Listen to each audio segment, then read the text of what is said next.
Thanks for staying on. In part one of the series, we discussed the judicial system. In part two, we're going to discuss the prison system as well as the police, right? So let's take a look at the most famous, one of the most famous cases in recent years, the Bilkis Bano case, right? So Bilkis Bano was, somebody who was raped. This is during the Gujarat riots in 2002. Her family members were killed. She had an infant who was killed as well, and she was pregnant at this time when she was raped, when she was gang raped, actually. So there were 10 or 11 accused, and they were sentenced to prison, and they did go to prison. And then, interestingly, one fine day, all of them were acquitted for good behavior. So this is insane. This is incredible, right? This must be, we should.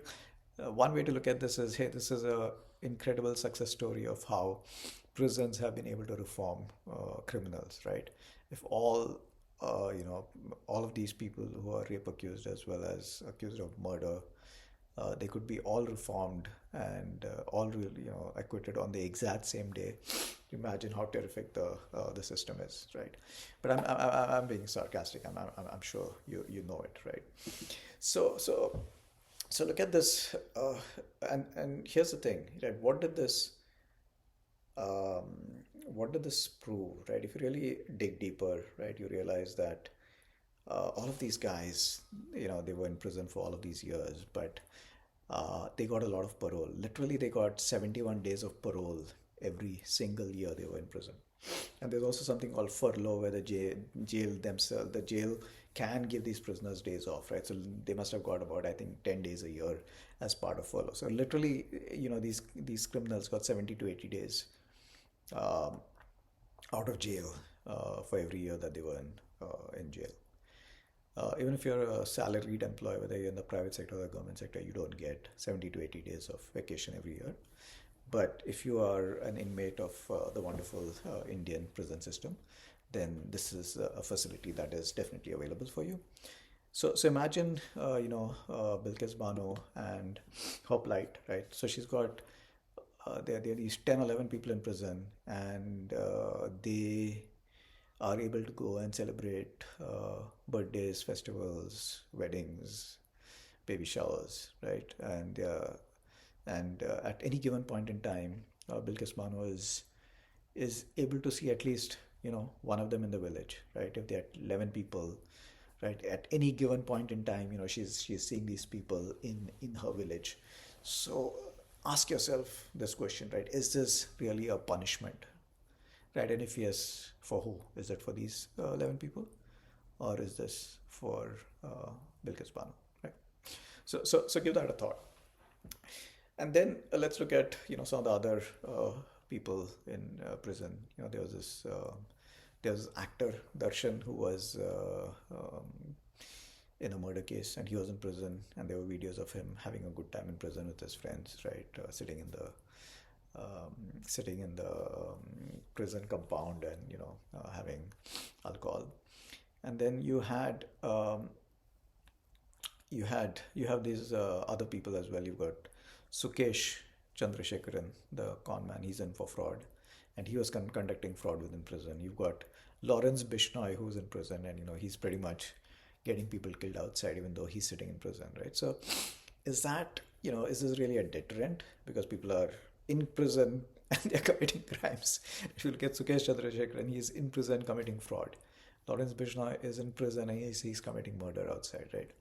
So, are you inspired by the prison system? Yeah, do you really see this as a deterrent, right? That's a question to ask. And then let's look at the other system that is really important, when we discuss law and order, and that is the police, right? Let's start with a really interesting case, which is a hit and run case that happened in Pune. So Vedant Agarwal, the lovely Vedant Agarwal, who is I think all of 17 years old, who has no business driving a car, who doesn't have a license. He drives intoxicated and he takes the lives of two young people, right? And what happens next is really bizarre because he's taken to a police station. He's intoxicated, but he's not administered a blood test to check the level of alcohol in his blood. He's not. Instead, the police station, they find him pizza and burgers so that they can reduce the level of alcohol in his blood. Imagine, right? And then you've got a politician from the NCP who wakes up early morning and goes to the police station at 6 to check out on his how he's doing. And then the blood test samples are switched. His mother, Vedant's mother, switches samples with hers, right? So you've got the police system that is, and Vedant Agarwal is a son of a rich builder, right? So there's a lot of money in play here. There's a politician, right? You've also got the hospital and the lab also in cahoots, right? So the only reason why somebody like Vedant Agarwal is in prison today is because of the media, right?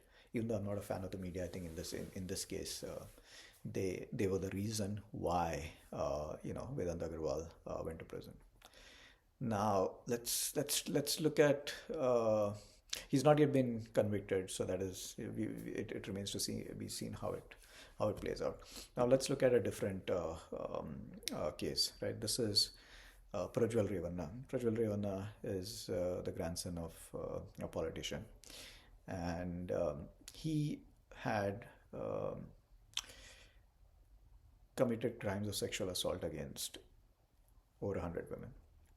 And there was video proof of this, right? All of this was taped as well. And what is really interesting is that there were hundreds of women who were molested, assaulted, groped, penetrated, violated, and not one of them went to the police station to file a complaint. Not one of them. Imagine, right? Not one of them. I mean, there could be nothing worse than this, right? You're not only being assaulted, but you're also being videoed, right? And even in those circumstances, the women didn't want to go to a police station. Why? Right? Because obviously they had no faith in the system. And this is a politician. This is the grandson of a famous politician. This is somebody who has money. There's somebody who has power, right? What are the chances that you can actually win against somebody like this, right? So when you look at this case, right, and you know that it's not one or two, it's 100 women or more, right? And that's when you should be really worried about how terrible the system is and that the system doesn't work at all. Because if these women did not want to go to a police station, imagine their plight, right? Obviously they would have wanted to, but then they realize that, hey, we are not going to get justice, right? So and now look at the rape numbers in this country, it's like 30,000 every year. But if you look at this case and you realize that nobody even went to complain, should we multiply 30,000 by 10? Is it 3 lakhs? Or is it multiplied by 100? Is it 30 lakhs a year?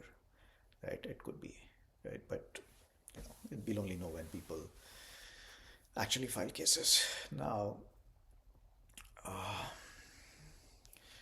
when you listen to all the arguments that are on television, right? Everybody says, "Hey, let's what we need is a stringent punishment," right? So it's not. So does that really make any sense, right? Stringent punishment. In this case, somebody is not even willing to the person who has been raped is not even willing to go to a police station, right? There's no faith. So what stringent punishment are you talking about, right? And in a way, I think this is. If you really think hard, right, this is the one case that people should be talking about, right? Because this is the one case, and in a way, this may be a very odd thing to say, but I think that this guy has done the country a service, right? Because he proved without any doubt that the system is broken, without any doubt, right? The system cannot be more broken than this, right? And he proved it, right? For that, I would say yes, He's done society a service. Now the ball is in our court, right? What are we going to do about this? Right? Are we going to be outraged or are we going to do a little more? So now let's continue this discussion, right? So imagine that you're poor and you go to a police station to file a case, right? What is the chance that somebody would even file the case? There's a good chance that in this particular Prajwal Revanna case, maybe the police, would not have done anything because the person is so powerful. And maybe there's a woman who complained, and she had to face the consequences, right? So today, in all honesty, let's just say that there's a rape victim who goes to a police station and says, okay, these are the pictures of the injuries. Here, I'm removing my clothes. You can see what these injuries are. This is the DNA report. This is the videos that were shot on the mobile of the rapist.